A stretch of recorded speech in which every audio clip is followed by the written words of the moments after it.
The fourth element that I think, and one that's been largely unreported on, is the fact that the people who have largely financed, I shouldn't say the people, the entities, the organizations that have largely financed tort reform have essentially been crippled economically and financially as a result of this dislocation.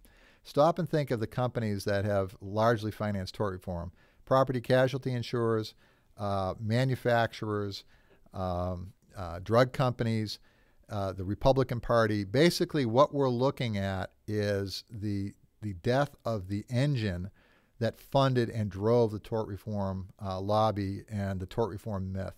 I, for one, as a rather conservative Republican, can't say good riddance to the issue of tort reform fast enough. It's one of the most fraudulent, despicable lies ever foisted on the American people.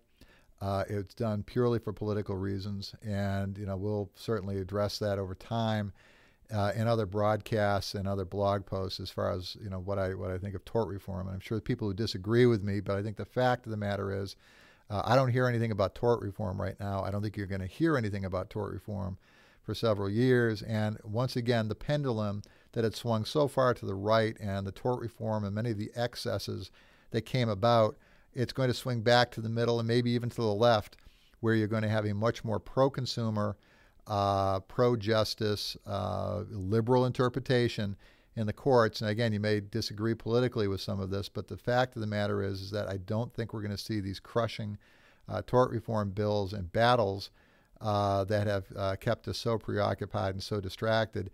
Instead, you're going to see a liberalization and hopefully a little bit more access to the courthouse by the average consumer, by people who are going to have the ability to get larger verdicts. The fact of the matter is that the number of cases being filed is down 4 years in a row. I don't necessarily want to see the number of cases increasing for no reason, but at the same time, cases that have merit should be brought, cases that have merit should be settled, and I think we're going to see a trend going back in the other direction. So in other words, there'll be more cases.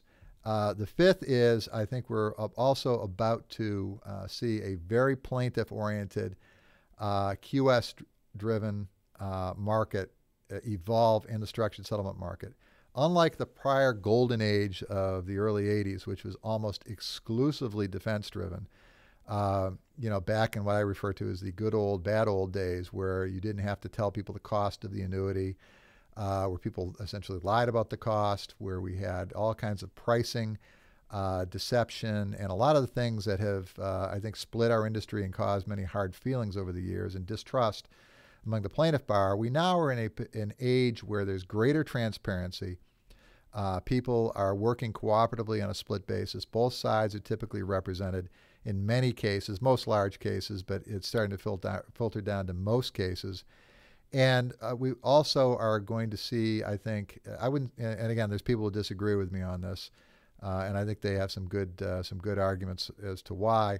But I think we're going to see largely, if not the abandonment of approval lists, we're going to see a severe modification on approval lists, driven by some of the concerns about the safety of the companies and what the approval lists represent, whether they are, as some people contend, essentially, mini cartels or the steering of business, or if they're just a standard business practice where casualty companies are, trying to carefully select the partners that they do business with. The bottom line, though, is that I think we're going to see a very plaintiff-driven market because the end consumer is going to want our product. Stop and think about what we're looking at here.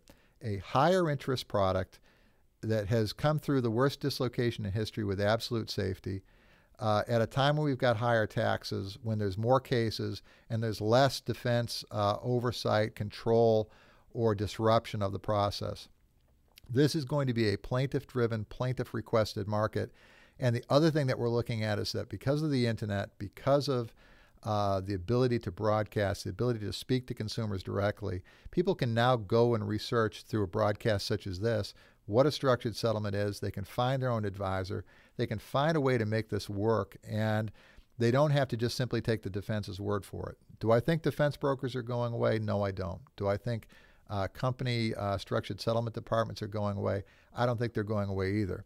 But I do believe that this next boom in our business is going to be driven by plaintiff-oriented brokers and by a demand from consumers, in other words, trial lawyers and plaintiffs, for the product because the product makes sense. One of the things that we as an industry need to realize is that the structured settlement business has largely been a cartel. And if you look at the definition of what a cartel is and what cartels do, is when you have a cartel, there's no need to take risk.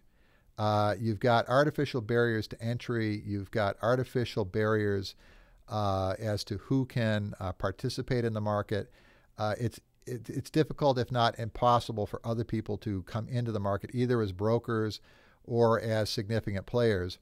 And what happens with every cartel, if you look at it over history, they stagnate.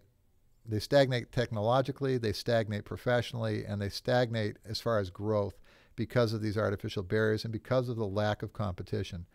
Well, we're no longer in an uncompetitive market. I believe that the cartel of the structured settlement industry is in its last days.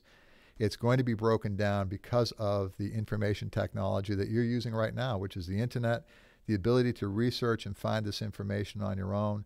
And as the need for premium and the need for companies to sell the product, and as it becomes consumer driven, you're going to hopefully see more life companies get into the market.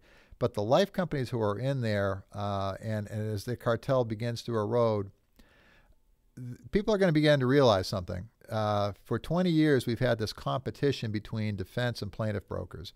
And, you know, the plaintiff brokers have slowly, I think, eroded many of the arguments to the point where we now basically have an equal seat at the table at most trade association meetings, most settlement negotiations, and we have credibility with people inside our industry, and that's the way it should be. The next stage that is going to erode and end the structured settlement cartel is that we are going to have unbelievable pressure from outside financial entities, banks, brokerage houses, and other people who want a piece of this great product that we're selling. It's not going to be like the 80s where we had an exclusive little product that flew under the radar and nobody knew about. The financial community is going to know about who we are. They're going to want to share it. They're going to want to be part of it. And what I think guys need to prepare themselves for right now is you need to be partnering up with people in your community and your natural markets who can get you to the trial lawyers, who can get you to the special needs attorneys, who can get you to the end consumer, the people who help make the decisions about what people do with their settlement funds and make this product available to them. One of the greatest areas of growth is partnerships with people outside our industry.